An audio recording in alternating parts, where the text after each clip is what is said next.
go. Everyone makes mistakes. Without mistakes, how would anyone learn anything? This was told to me by Che Goberi, a woman that I met at the SGI Buddhist Women's Conference last Sunday. What she said resonated deeply within me because I am a perfectionist. It is really hard for me to make a mistake and then get over it and move on. When I make mistakes, I dwell on it. Another thing told to me by my second interviewee, Adair Colby, who is the lead singer to Mantis and 2 Cents and a very good friend of mine, when I asked him if he gets nervous before going on stage. He says, no, I don't. I don't think about it because I'm doing something I love. So he told me to step my cookies up, get out of my comfort zone, and act like I love it, and I'll calm down. I don't know how well that's working, but today I'm going to try that. I realized in today's speech, I'm going to make mistakes. I'm going to read from my notes. I'm not a master yet, but I'm still learning. And I know one day I'll get to that point to where I can get up here and say, I love speaking in front of all of you and in front of anybody else, and I won't have the butterflies or the red face or anything else going on. So let's have fun, make our mistakes, and try to remember not to do them next time. Hello everyone, my name is Melissa Gindhart, and I'm going to tell you about the live speeches I had the opportunity to attend. The first one was Denial and Skepticism at the Tacoma Community College. The second one I couldn't attend in person because there was no seats, but I did attend via live feed, and it was the first State of the City speech given by Tacoma Mayor Marilyn Strickland. And finally, I had the privilege of attending the Tacoma chapter of the SGI, or Sokogaki International Buddhist Women's Conference. And I heard the many stories and chants from the women of that chapter. My first speech was Denial and Skepticism, which was hosted by the TCC Muggles. Some of the speakers at that speech were Ralph Hitz, Bernard, and several members of the TC Muggles. They spoke on a variety of different subjects: the scientific method, evolution, global warming, and Holocaust deniers. Now, at the time of the speech, we were still really new in class. I didn't know much of what was going on, but I did pick up some things that I probably shouldn't do when I speak. For instance, they were kind of unorganized.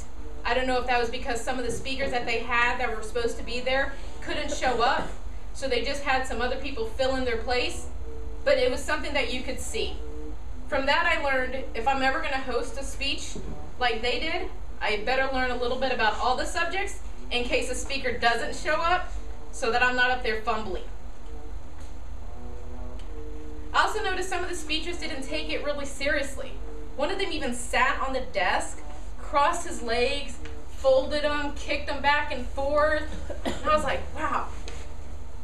Phil was with us, and I looked over to him and I said, I don't think they're supposed to be doing that.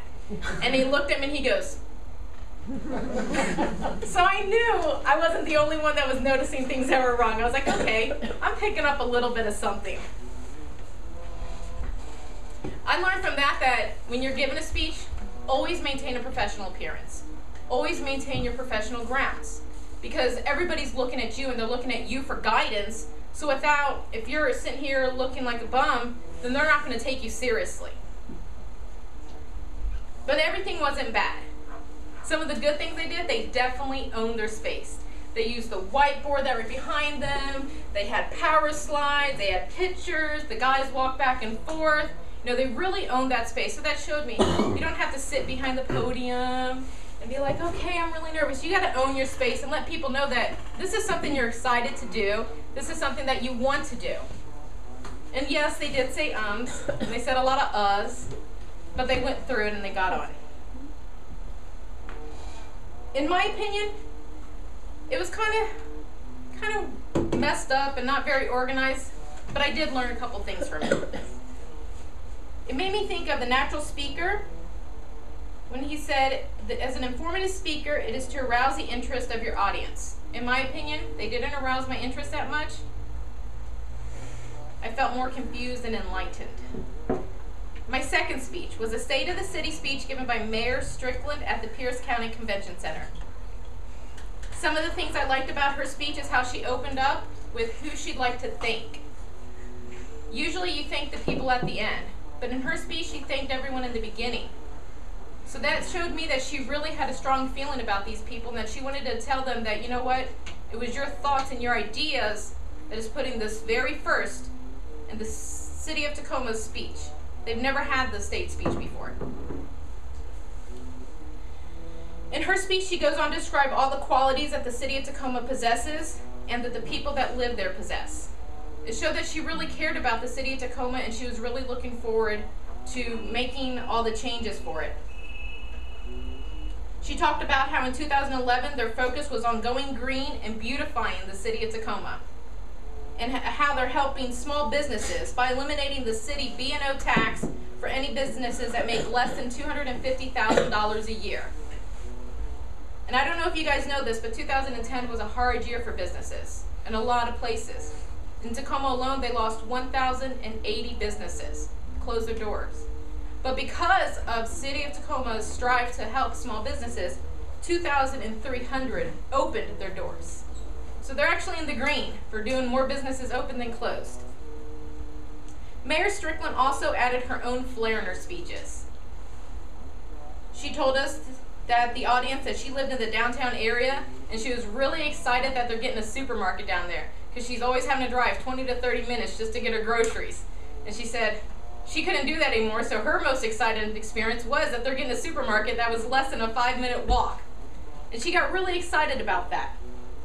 She also added inflections to her voice when she was trying to make her points. And that shows how she ignites the crowd, and she got the audience in with her and made them excited for what she was speaking about. After watching her speech and all the new ideas, it made me think of The Building Business of Sex by Dr. Phil Venditti. This quote, "A new idea is like fresh bread. It's pretty sure to go stale if I don't do something with it quickly." I thought of this because I always have all these ideas of what me and my son can go do, of how we can help the community. But I never act on them because I'm usually too busy or I forget what I was talking about. But if I just take 5 minutes to write down what I was thinking about, I can do it that weekend or the next day.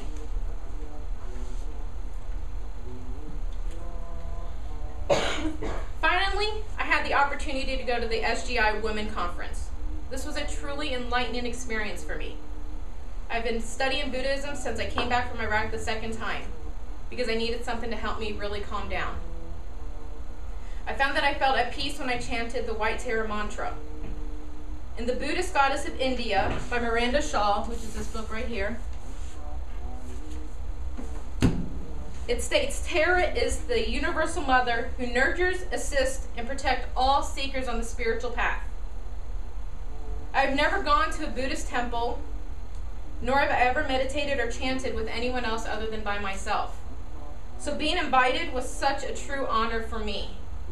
Being able to go into their fold and see how these women really give up this enlightenment and this great aura about them.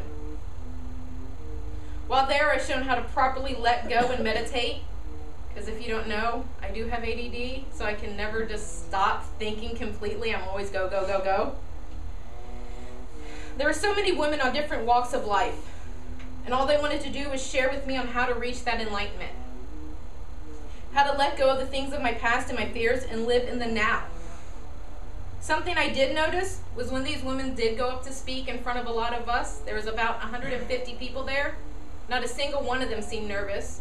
Not one of them had the jittery look to them. None of them were red. They all seemed very calm. So of course, you guys know me, I had to ask them, how do you guys do that? And they laughed. And they said, "What's the worst that any of you can do?" She's like, "Are you gonna throw rocks at me?" I said, "Well, no." Are you gonna laugh?" She said, "The worst that can happen is I stumble on my way up there."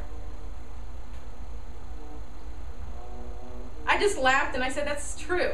So today, I hope you guys can tell I'm a little bit more relaxed, and I'm happy that I'm here speaking to you guys and get to share my experiences. So you heard the live speeches I went to say them again, the denial and skepticism at the TCC, the Tacoma Mayor Strickland city speech, and of course the SGI women. I've told you what I I liked and what I didn't like about the speeches. So I'm going to leave you with one of my favorite quotes. Be who you are, say what you feel, because those who mind don't matter, and those who matter don't mind. And that's by Dr. Seuss.